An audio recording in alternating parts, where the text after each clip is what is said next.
Does grating cheese really grate on your nerves? It may seem easy, but can become a hassle if you're making these common mistakes. Keep watching to learn a simple adjustment that'll make your next cheese dish all the greater. Stop. Before you start smushing cheese through your grater, are you positive you're using the right one? I don't know. Well, you may be surprised to find out that not all cheese graters are created equal. In fact, some graters are not designed for cheese at all. For example, nutmeg can be grated, as well as fresh ginger and the zest of citrus fruits. There are plenty of grated carrot recipes too. A grater can also be used to prepare a quick fix mashed potato recipe. Various types of graters have come about as a result of so many potential grating options. And a common mistake everyone makes when grating cheese is to use the wrong grater.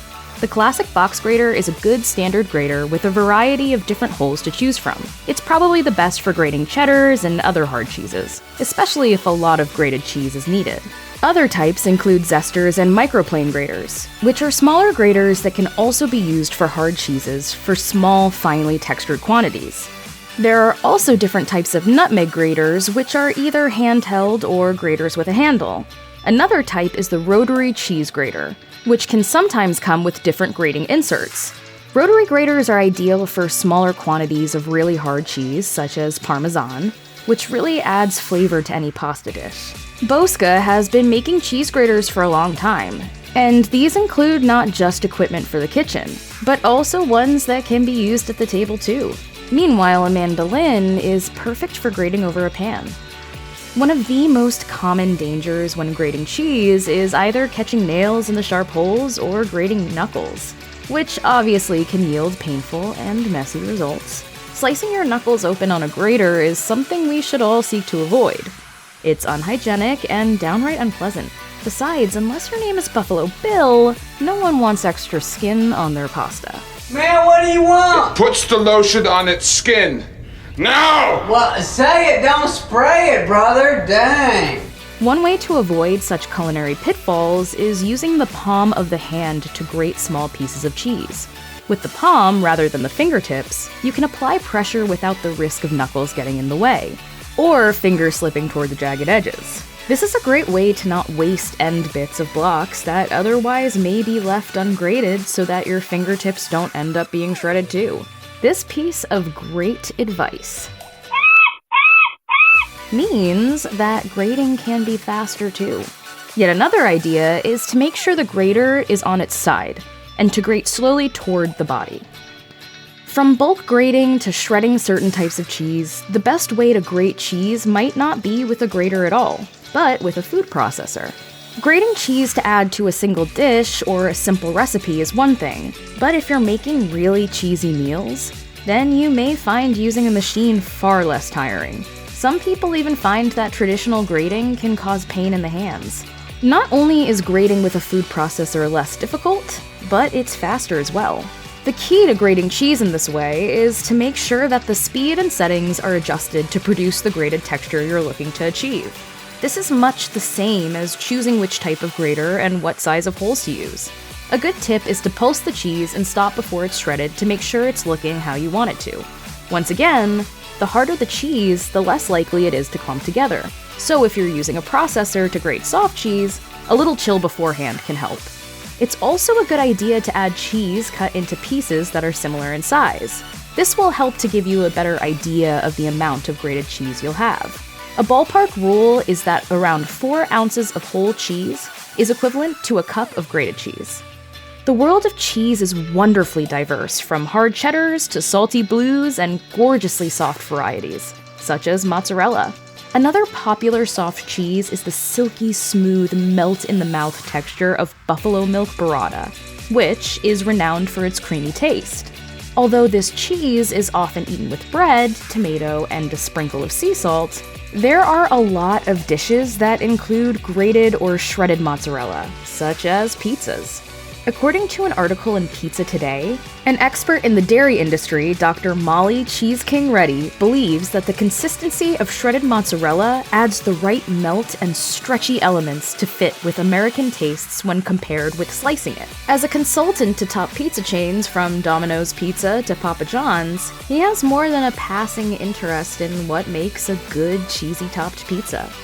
However, grating soft cheese can be difficult because it often creates more mush rather than well-defined grated curls. One good tip from Tasting Table is to put soft cheese in the freezer for around 15 minutes. The idea is to make the cheese harder without freezing it, so that it grates more easily. One of the more annoying cheese grating issues is when the holes on your grinder become clogged up with cheese. This can occur because the cheese is warming up and becoming softer, thus smearing on the grater. This can make grating harder work, and a much slower process, as well as being mighty frustrating. However, this might be happening because you're not oiling your cheese grater before you use it. Food Republic recommends spritzing oil on the surface of your equipment so that the grated cheese doesn't stick to the grater. Oiling the grater can prevent you from having to scrub away at a sharp kitchen tool to remove any stubborn stuck-on cheese. Of course, it's not just cheese sticking to the grater that can be the only problem, but also cheese sticking together after it's grated too. Aside from this, tapping the grater will ensure that the cheese falls down and doesn't stay put, which allows it to build up. One big advantage of using oil or cooking spray as a lubricant is that cleaning can be far easier too. One tip for saving grated cheese from forming these clumps is to add some flour before freezing. That way it stays separated and ready for when it's needed for a recipe again. Or when you want to grab a handful to sprinkle on some homemade chili. With a traditional box grater, there are generally 4 grating sides to choose from. Using the wrong side with the wrong type of cheese can end in less than desirable results. With this type of grater, there are different sized holes on 3 sides with slits along the 4th side. 2 of the sides have slanted holes, and these are the classic cheese grating sides. The larger holes create bigger grated pieces and are ideal for semi-hard cheeses, whereby the cheese needs to be grated or shredded. The smaller holed side is more suitable for when a finely grated hard cheese is required, such as with a Caesar salad or pie recipe. The 3rd side also has holes, but these look like they've been punched out of the metal. This is a zester, and when it comes to grating cheese, this produces a fine dust that can be used in dishes such as risotto. Finally, the 4th side is best suited to thin slices of cheese, and can also be used to create shavings of cheese, the type of which might be used on a salad. If you're used to standing your 4-sided box grater upright and grating up and down, then you might be shocked to find out you're apparently grating cheese in the wrong way. Oh, no.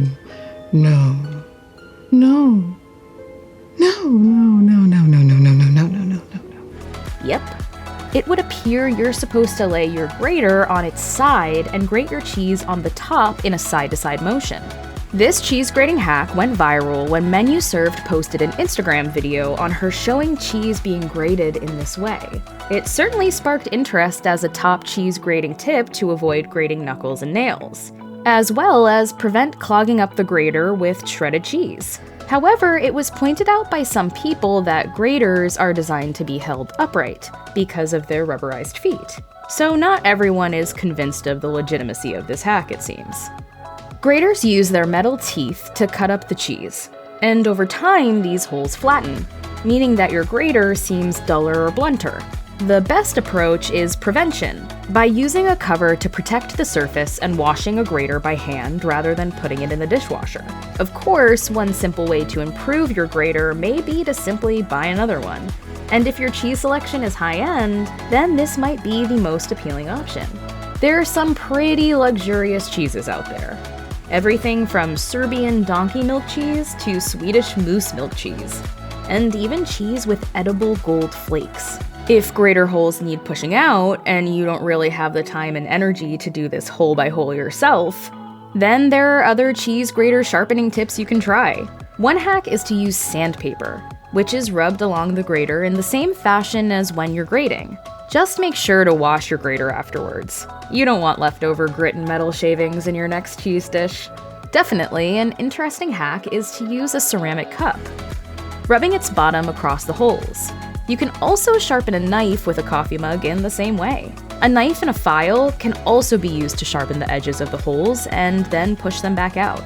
Once you're good to go, the next step is to avoid all those big mistakes everyone makes when grating cheese, and perhaps celebrate with a nice, fluffy cheese souffle. Check out one of our newest videos right here. Plus, even more mashed videos about kitchen tips are coming soon. Subscribe to our YouTube channel and hit the bell so you don't miss a single one.